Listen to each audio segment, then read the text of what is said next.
Bike date tayo sa mga heritage structures at lugar sa Makati at Manila. Pakinggan ang mga kwento na nag-uugnay sa mga lugar sa poblasyon Makati, Santa Ana, Intramuros, Binondo at Quiapo. Isang malaking treat sa bike tour na ito ay ang pagbisita sa Ocampo Pagoda Mansion. Tara! Let's go!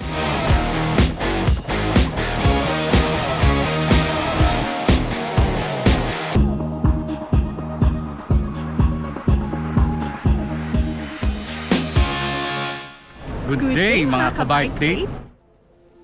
Nasa Ayala po tayo ngayon. Pero hindi para sa car-free Sunday ride. Nag-join kami sa Manila Heritage Bike Tour. Maaga kaming umalis ng Carmona. Madilim pa at kailangan namin magabol ng 6:30 meet up. Waiting pa kami. 7 naman yung start talaga. Pahinga lang muna.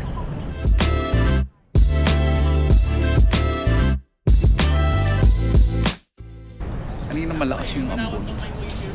Mula Paranaque papunta rin sa Makati. Kaya basang-basa kami. Kaya basang-basa kami. Buti ngayon umaaraw na. So, good day.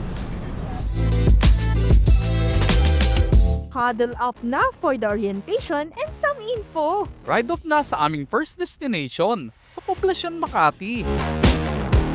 Passing tayo ng Makati Avenue. Mag-cross naman ng Hilpuyat Avenue, yung dating Bandia. Ito pala yung Burgos Street. Turn right pala tayo dito, papasok ng simbahan. St. Peter and Paul Church. More than 400 years old ka pala. Dito ang first stop sa museo ng Makati. Tinanong ng mga Kastila kung ano ang pangalan ng pamayanan at ang sagot nila ay Makati na. Kumati na ang ilog. Ibig sabihin ay low tide at doon nagmula ang pangalan ng bayan. Also, the place is known as the hunting ground for the rich people from Manila.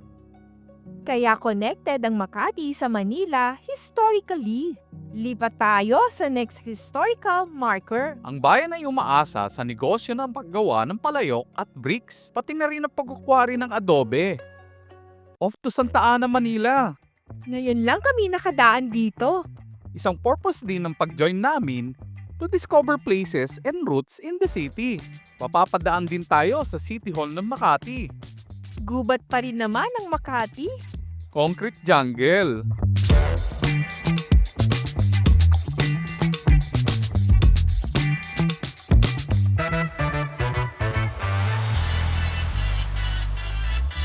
Ang Circuit Makati ay dating kinatatayuan ng Santa Ana Park, isang karerahan ng kabayo na nag-ooperate mula 1937 hanggang 2008. Nasa Carmona na tayo, Barangay Carmona ng Makati. boundary na ng Makati and Manila.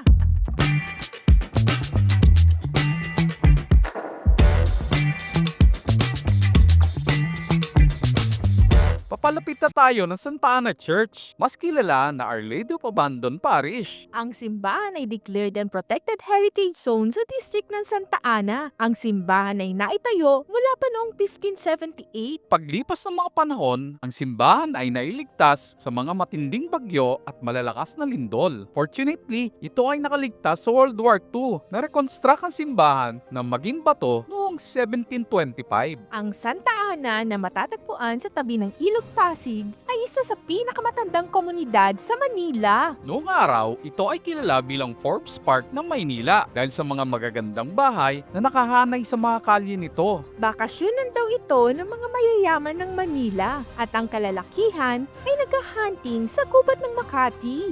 Ang kakaiba pa sa simbahan ito ay ang pagkakaroon ng Camarin de la Virgen.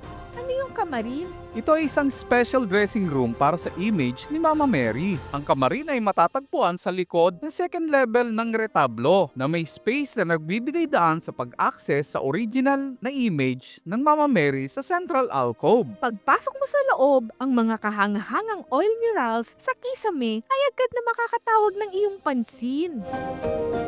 Ang likurang bahagi ng hornacina, ang octagonal na vaulted niche na naglalaman ng birhen, ay nakatayo sa gitna ng silid, nakapatong sa isang semicircular na ginintoang platform. Ang hornacina ay pinalamutian ng malaking silver na crown imperial, habang ang sahig ay may mga blue-white porcelain tile mula Ming Dynasty. Nakita namin na maraming nagdarasal sa kamarin. May mga devotion kay Our Lady of the Abandon. Ang debosyon kay Maria para sa intercession ay personal na paniniwala. Prayer is a personal response to God's presence. This means that God first make Himself present to us. Prayer is our awareness and acknowledgement of God's presence. It is what God does to us rather than anything we do. Off to Intramuras na tayo! Lahat ng dinadaanan natin ngayon bago para sa amin. Kahit sabihing city streets, na-excite kami sa bagong discovery.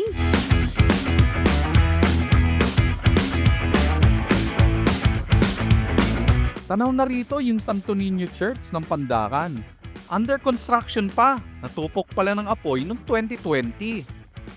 We are about to cross Quirino Avenue. Dadaan tayo sa Malacanang area.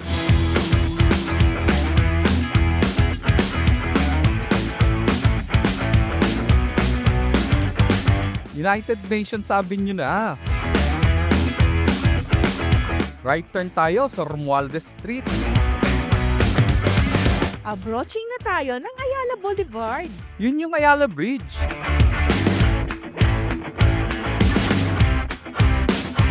Mag-cross tayo ng Taft Avenue.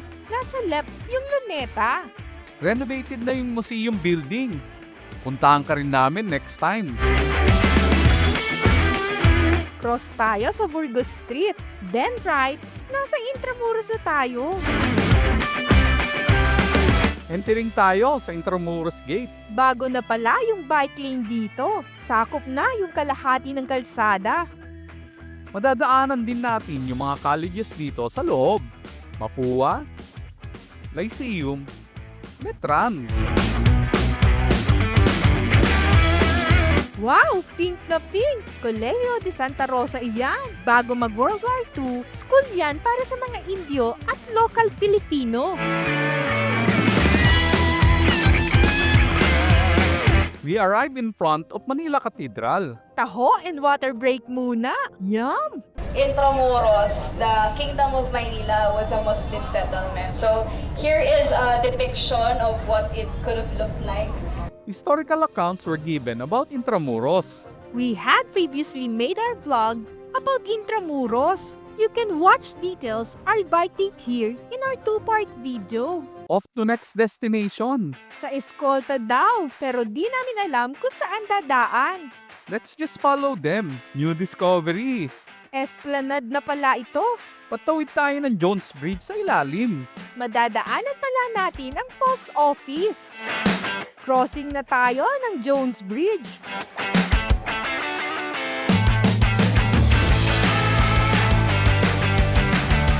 Ayun na yung Binondo Chinatown Arch.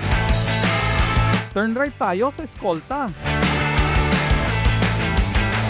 Ang eskolta ay nagmula sa salitang Espanyol na escoltar, na ang ibig sabihin ay mag-escort. Ang eskolta ay isang eksklusibong kalye kung saan ang mga matataas na opisyal ng gobyerno ay ine-escortan papunta sa Intramuros. Ito rin ang sentro ng negosyo at kalakalan sa Metro Manila hanggang 1960s.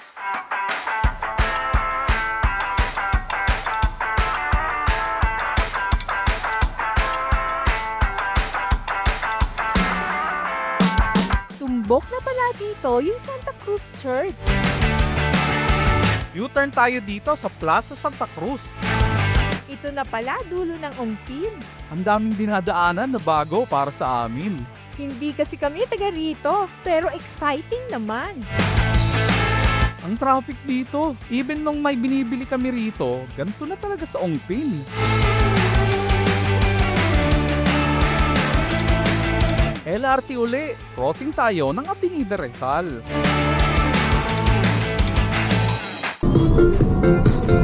Ito na pala ang roon. Tugs, tugs, tugs. Ang traffic sa Quiapo.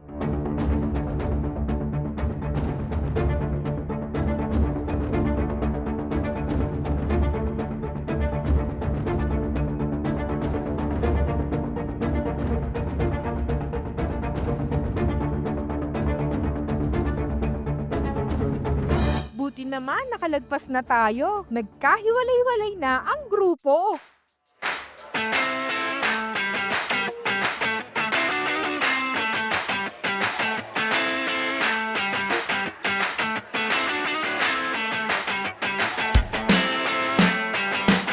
Makikita na natin ang Ocampo Pagoda.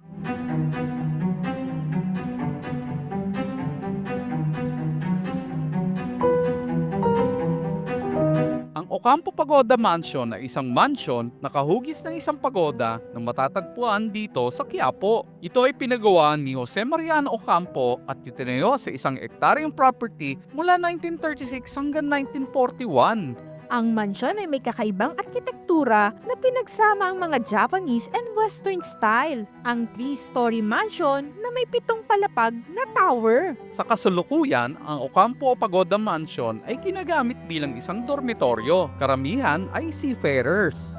Pinapasok kami sa museum na mostly ay pictures and stories of the family that owns the mansion. Ang pagoda ay dating nakatayo sa gitna ng isang elaborately designed garden na may malaking pool.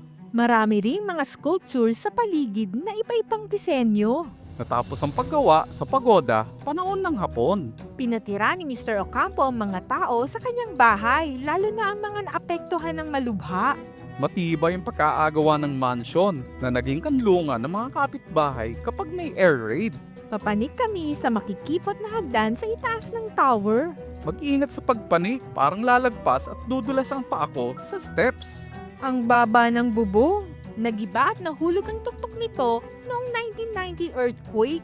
Tanaw dito ang Quiapo Church, Manila City Hall Clock Tower at San Sebastian Church. Ang paglipas ng panahon, pagbabago ng pagmamay-ari at iba't ibang sitwasyon ay nagdulot ng epekto sa dating kalagayan ng lugar. Ninakaw din ang ilang mga likhang sining. Sa kasalukuyan, bukod sa pangunahing pagoda, wala nang natira maliban sa mga naiwan sa imahinasyon batay sa mga kwento at larawan. The Ocampo Mansion was the last stop of our bike tour. Enjoy itong bike date namin today. Nakabisit ka sa mga heritage sites. Makapakinig sa mga istorya sa kabuluhan ng lugar. Makadiscover ng mga daanan na surprising para sa amin. Struggle sa pagbike sa Quiapo na pare-parehas naming na-experience. Ang mas mahalagang benepisyo na nakuha namin sa tour ay ang bonding with all participants. Sayang at maiksi lang ang time. The tour is meant for those interested and curious, hopefully, to increase awareness in the value of learning more about the past. Hanggang dito na lamang ang journey natin mga ka-bike date. Please like, share, and subscribe. Press na lang din ang bell button para ma-notify kayo sa aming latest upload. Comment na rin kayo for our improvement. Pwede ring panoorin ang ibang videos dito. Until next bike date, bye!